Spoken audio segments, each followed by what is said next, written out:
Assalamualaikum warahmatullahi wabarakatuh. Bismillahirrahmanirrahim. Pertama-tama marilah kita panjatkan atas puja dan puji syukur kita kepada Allah Subhanahu wa taala, yang mana pada saat ini saya masih diberikan nikmat iman, nikmat Islam, serta nikmat sehat walafiat. Sehingga daripada nikmat-nikmat tersebut, saya pada kali ini dapat menyelesaikan tugas berupa kiriman video yang akan dikirim ke YouTube.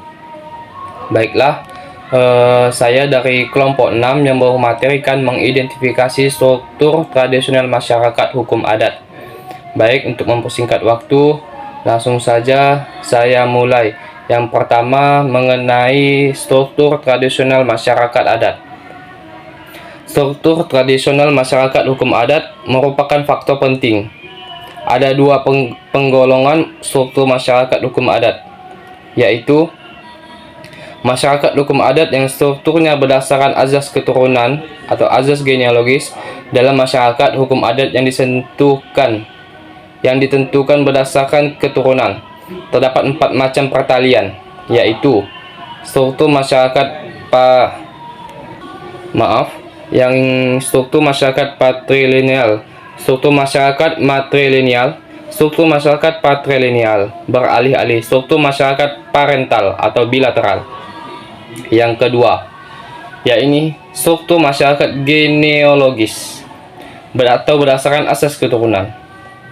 Masyarakat hukum adat yang strukturnya berdasarkan asas keturunan ialah masyarakat hukum adat yang anggota-anggotanya merasa terikat dalam suatu ketertiban berdasarkan kepercayaan bahwa mereka semua berasal satu keturunan yang sama. Artinya, seseorang menjadi anggota masyarakat hukum adat yang bersangkutan karena ia menjadi atau menganggap diri keturunannya dari seorang bapak asal nenek moyang dari laki-laki tunggal melalui garis keturunan laki-laki, atau dari seorang ibu asal nenek moyang dari perempuan tunggal melalui garis keturunan perempuan, sehingga menjadi semua anggota-anggota masyarakat tersebut sebagai satu kesatuan dan tindak pada peraturan-peraturan hukum adat yang sama.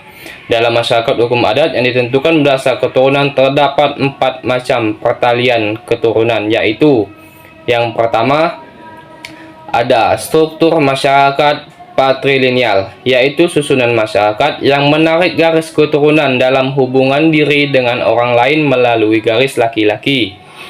Yang B, struktur masyarakat matrilineal, yaitu struktur masyarakat yang menarik garis keturunan dengan menggabungkan diri dengan orang lain melalui garis perempuan. C, struktur masyarakat patrilineal beralih-alih, yaitu struktur masyarakat yang menarik garis keturunan secara bergiliran atau berganti-ganti sesuai dengan bentuk perkawinan yang dialami oleh orang tua, yaitu bergiliran kawin jujur, kawin semendo maupun kawin semendo rajo-rajo. Yang D, struktur masyarakat parental atau bilateral, yaitu pertalian keturunan yang ditarik secara garis keturunan melalui garis ayah maupun garis ibu. Baik, jadi cukup sekian saja penjelasan dari saya. Selanjutnya akan dijelaskan oleh rekan saya di sini ya.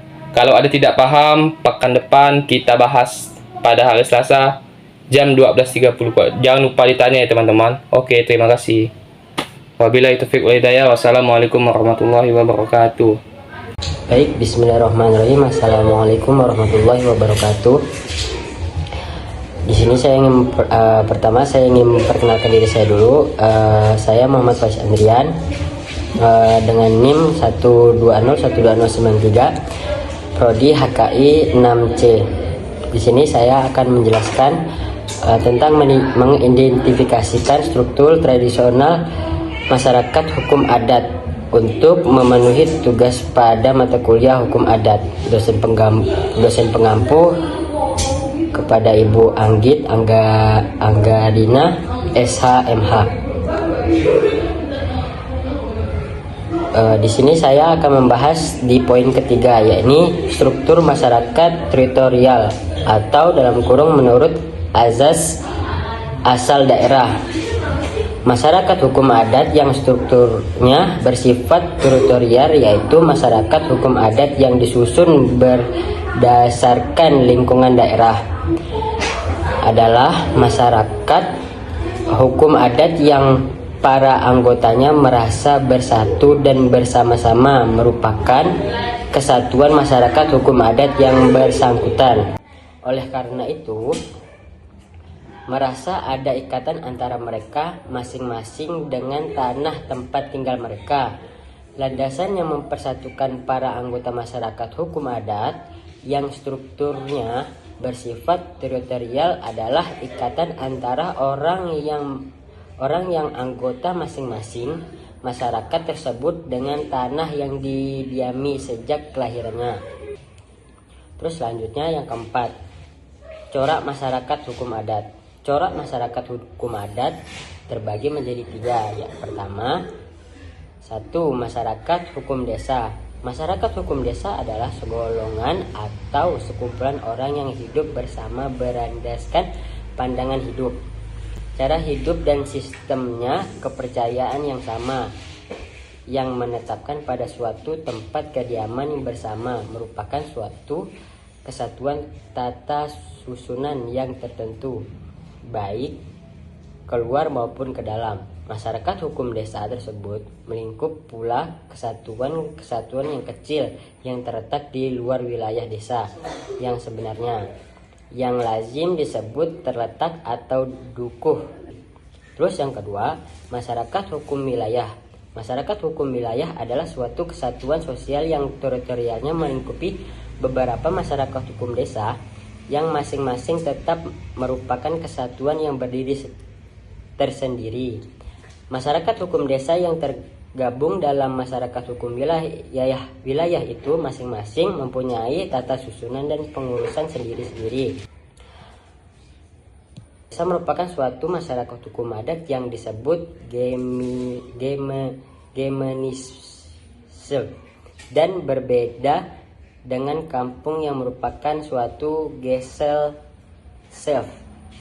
Kampung di kota besar itu bukanlah masyarakat hukum karena tidak mempunyai tata susunan yang wajar, dan di antara penduduk kampung tidak ada ikatan batin. Terus yang ketiga, masyarakat hukum serikat desa. Masyarakat hukum serikat desa adalah suatu kesatuan sosial yang teritorial yang selalu berbentuk atas dasar kerjasama di bagi-bagi lapangan demi kepentingan bersama masyarakat. Kerjasama tersebut dimungkinkan karena secara kebetulan berdekatan letaknya masyarakat hukum desa yang bersama-sama membentuk masyarakat hukum serikat desa. Baik, mungkin cukup sekian penjelasan dari saya. Bila ada kurang dan lebihnya mohon dimaafkan. Billahi taufiq wal hidayah. Wassalamualaikum warahmatullahi wabarakatuh.